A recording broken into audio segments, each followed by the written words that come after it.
question this election season has been, what happens if we get a khichdi sarkaar? And a certain set of people, especially stock market investors and industry, see this as very bad news. The BJP has made the fear of a Maha Milawat or coalition government a prime poll plank. But are coalitions truly bad for India? What does the data show? Have GDP growth rates been spectacular under majority governments and terrible under coalition governments? Not really.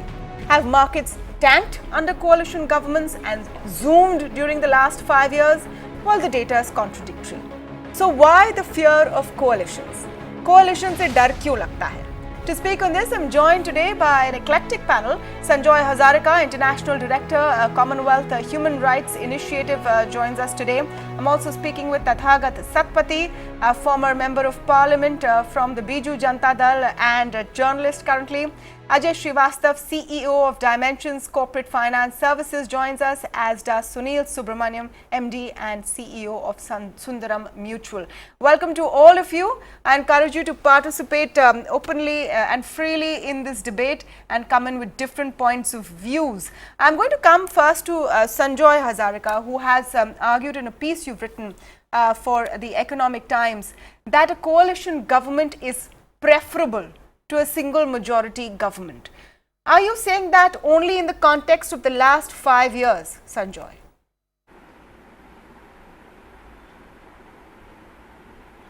No, I think overall in the past couple of decades we've seen that this is a very complex and country to govern, and in the past years regional parties have grown in strength.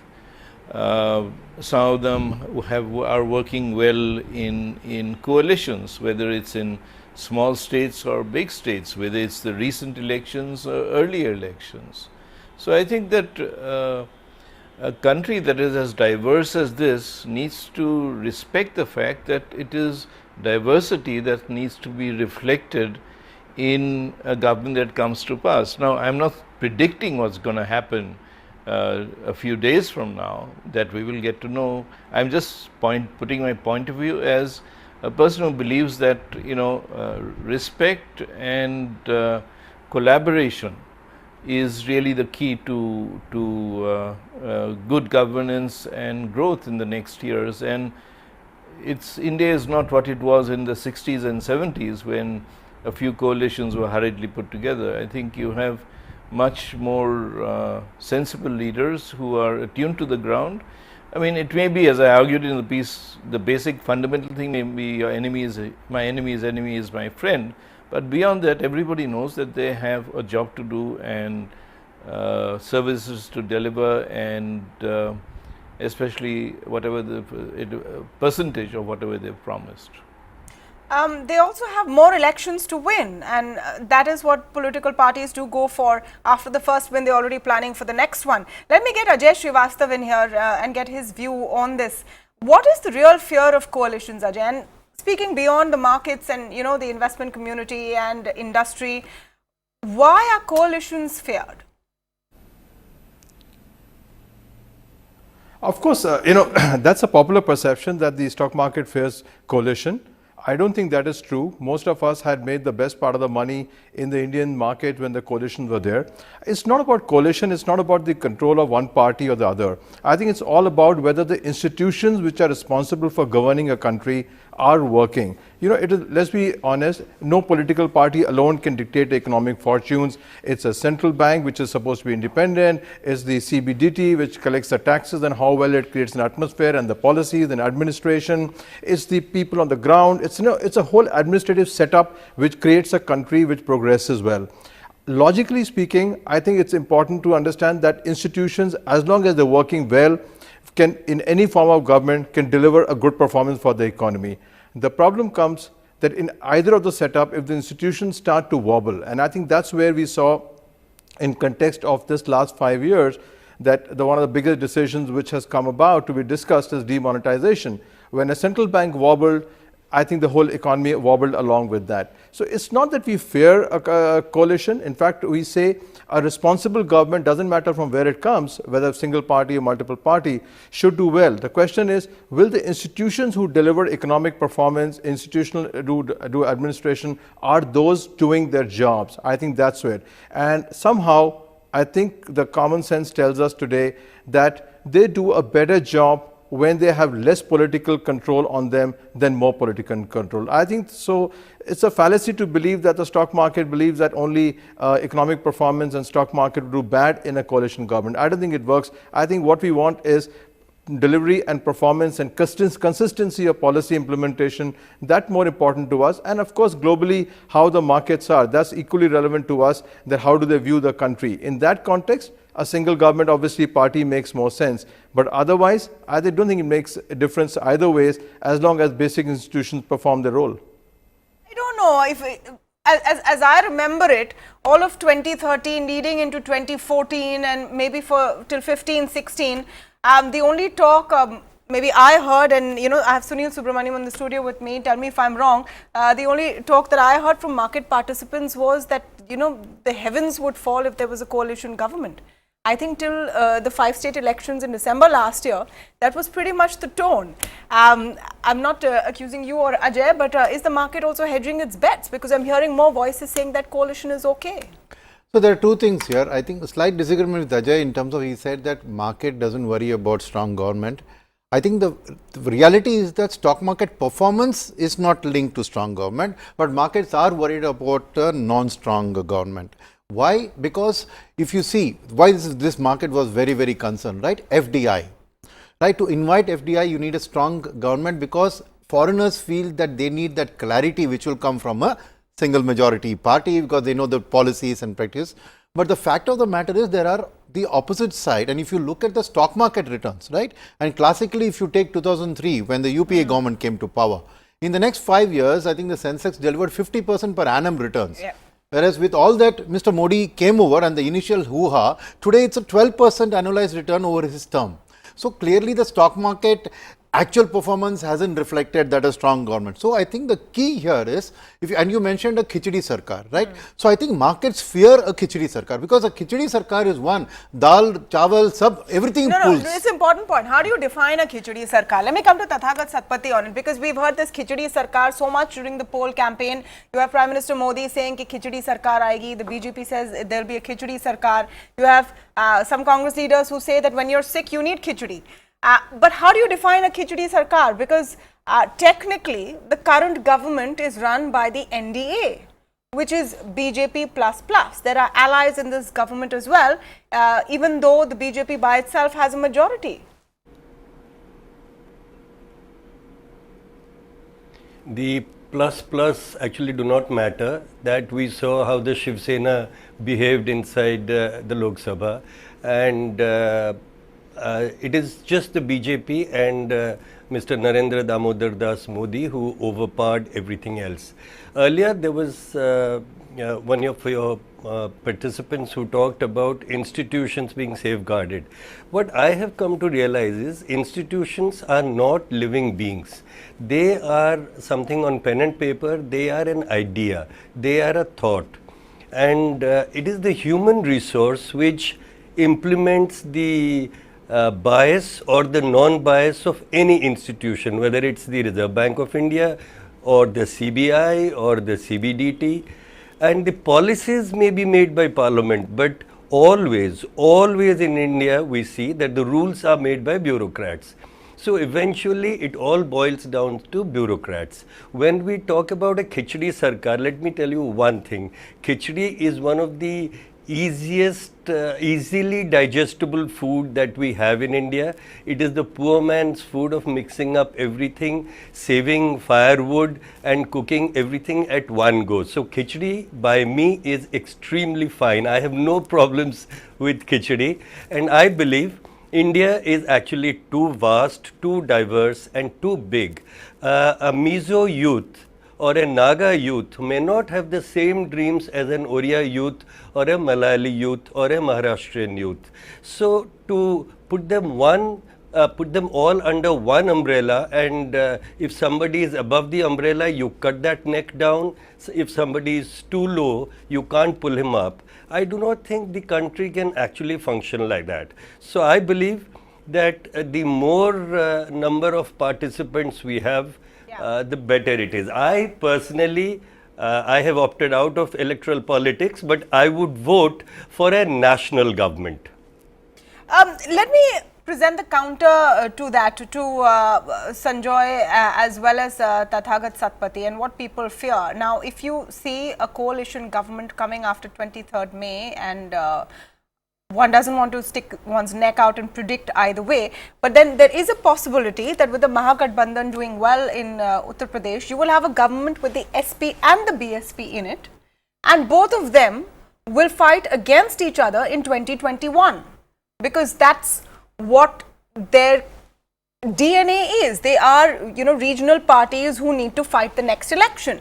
Now, how does that work out? If you have a situation where for some reason you have Chandrababu Naidu and KCR on one side, there's going to be a problem coming ahead. Sanjoy, how do you fit that real politic into this sort of utopian situation that we're discussing? They're going to be opposing forces on decisions like disinvestment or fiscal balance and maybe foreign policy as well.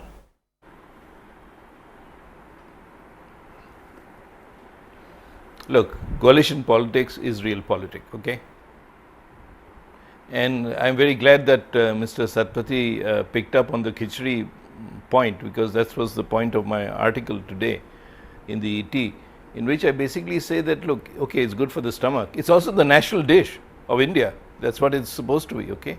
And I'm rather amused that the Congress party is saying that khichdi is good for the stomach. It is they, after the emergency in 1977, who said that this is khichdi politics, and this is very bad. And Jagjeevan Ram, who had bolted from the Congress party, said, actually, it's good for you. And I think that it's a question, I think most political leaders do realize that they are really under the scanner, whether it's of one party or a group of parties, and whether it is the Gathbandhan which wins in UP or not.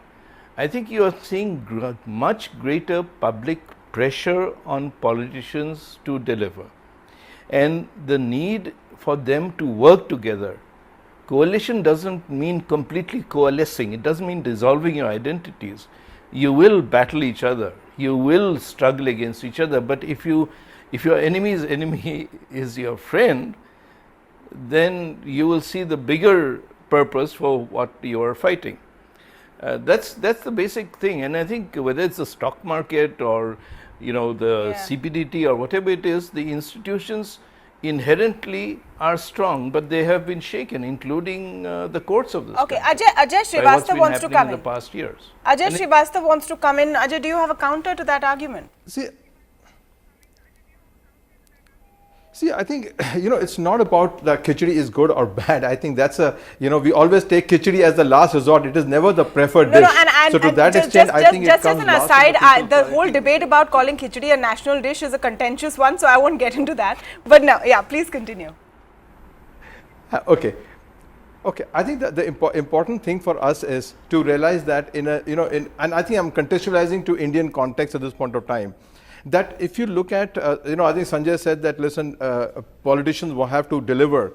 If you look at the dialogue which is going around in the political discourse, that is so far removed from the economic realities of most people or what they're encountering. There's no discussion of these economic issues at all in any forum whatsoever. It's all about different things and everything else. So I think there is definitely a dichotomy between what the politicians are spinning out at this point of time and across the board. It doesn't matter which party you are in.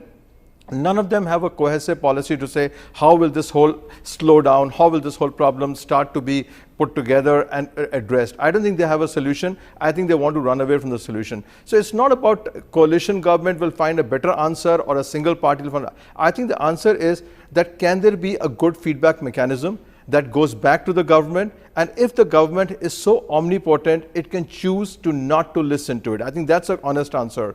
But if there is a good, healthy dialogue between the industry and people on the ground and what's happening to the policies and the implementation, I think you'll find a healthy debate which will take forward in an economic performance. As far as, so what do people want? They want a healthy, happy life, a prosperous life. I think most people don't want beyond that. But what is happening is, it's not about coalition. It's all about, is the feedback mechanism working or not working? Because typically, and the answer is that quite obviously, if you have a very omnipotent party with, let's say, Congress was with 400 seats at one point of time, that feedback mechanism broke completely and they lost the election next time around.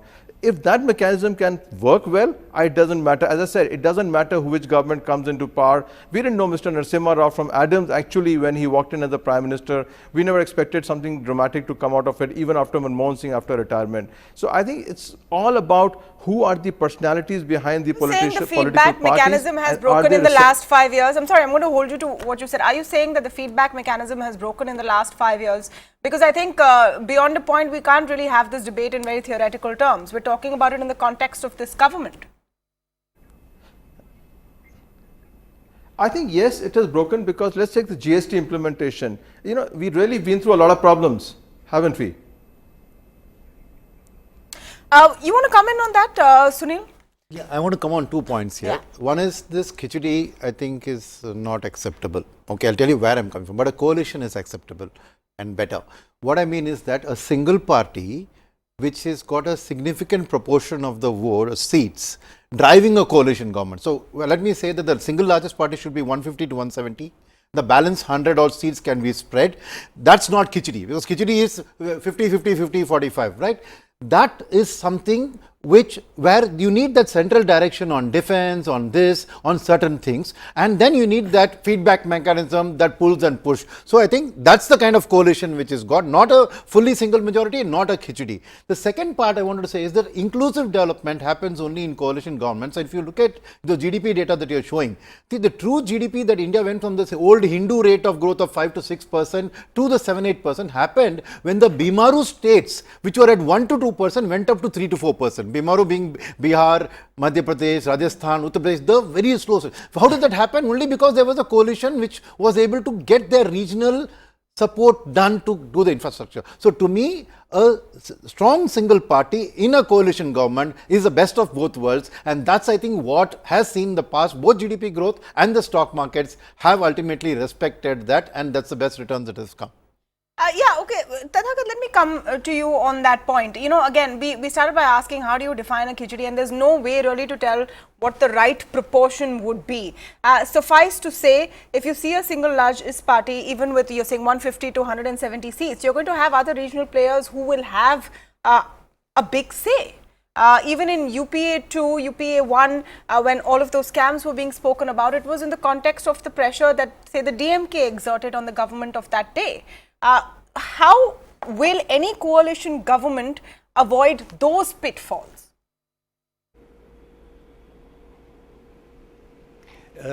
I do not think any coalition government can possibly avoid those pitfalls, first of all.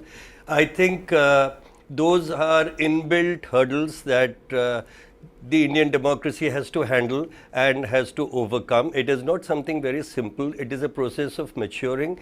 Our politicians are also, we all complain that bad people are coming into politics, but we ourselves always keep a distance from politics. What I have seen by being in active politics from 1990 till early this year is that we have created a situation where politics attracts the worst elements.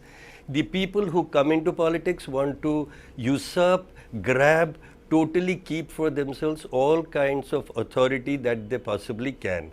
This has resulted in a creation of bad human resource, or I wouldn't say bad is a very strong term, I would say weak, incapable, ineffable human resource, which has not hesitated to distance itself from the people if it felt that power was for it forever. So the best thing for a country like India, in a democracy like India, is that nobody should be certain that they will be in power the next time. So I always appreciated the average voter of Tamil Nadu who changed till recently. They changed every 5 years. No, absolutely. But I think the fear is not about will the same set of people be in power the next time. The fear is that will this kind of a coalition government last a 5-year term? And once again, Ajay, let me come to you on that point. Is that fear even valid? And what kind of disruptions does one foresee or fear in that kind of a situation if you have a government which might not be stable? See, I think, stable government is a function of what people are willing to, respect their authority. And number two is that can the country afford repeated elections? I think no politician wants to go for election again and again in the next 5 years. So I think stable government is a given. Some may walk in, some may walk out of the coalition. That may happen. It's never really actually happened that coalitions have fallen except for a very, what I think someone mentioned, like a true khichdi with a very, very small party, the Charan Singh government, etc., which fell very fast. But by and large, we have seen that coalitions have a way of evolving, have a way of living, have a way of accommodating. Some good, some bad. Mr. Satpathy said that you got to accommodate some bad elements as well and some bad policies as well in that. But point is, I don't think that's the worry. I think that, will they survive for 5 years? Of course they will survive for 5 years. That's mutual survival. They will do it. They need to be there. They don't want to go to the electorate again. But I think the question is, what kind of people are getting together? Are their policies consistent with what they're talking to each other? It can't be that one is on the extreme right and one is extreme left. And to that extent, I think India is lucky that most of the political parties actually believe in the same thing. If you ask them, the slogans are the same, the manifesto is the same, everything is the same. So I don't think that worry exists today that if this coalition comes, or any coalition which for that matter, will it last the 5 year? 5 year is a given. They don't want to go to the elections again, believe me. And I don't think so. The ideologies are so widely different, except maybe one party, that they cannot live together for the common good. And the common good is not only what they do for us, for themselves as well. Sanjay, I'm going to end by asking you a slightly controversial controversial question. When there is this talk of Maha Milawat, khichdi sarkaar, or the fear of coalition governments, is there an underlying sort of snootiness vis-a-vis regional parties? Where a wide section of people is comfortable seeing a BJP-led government or a Congress-led government maybe, which are national parties, but you're not too sure about, the parties that have ruled states like Bihar, like Uttar Pradesh, like West Bengal, like Tamil Nadu. And that is where this sense also comes from?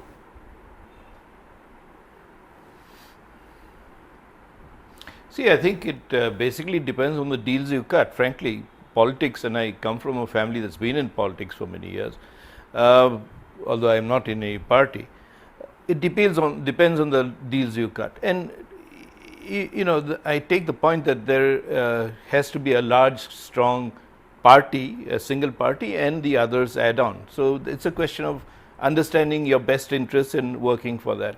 But there's another thing I would point out is that when Narasimha Rao and the Congress party got elected and Manmohan Singh was picked to be finance minister, I don't think there was an overwhelming majority government which actually brought in the biggest economic reforms that this country has seen. So, and frankly, to go back to khichdi, which is not maybe my favorite food, but different parts of the country cook it differently. Some put more rice, some put more dal, some put vegetables. So, and some even put in Mizoram, I've even come across khichdi with chicken. So, it's really how you play the game and how you focus and how you conclude those deals at the last minute, which you build up to. And then 5 terms, at least 5-year term, you say, okay, we have to do this for the next 5 years, as Mr. Satpathy said. That is what you need to aim for. Okay, so on that note, I want to thank all of you. It is dinner time for many, and maybe you're having khichdi or maybe something else. But thank you so much. It's the big topic. The fear of the khichdi/coalition government seems to have waned. Is that what we will see after 23rd May? And if so, is there some sort of acceptance of that? That is the big question. Thank you.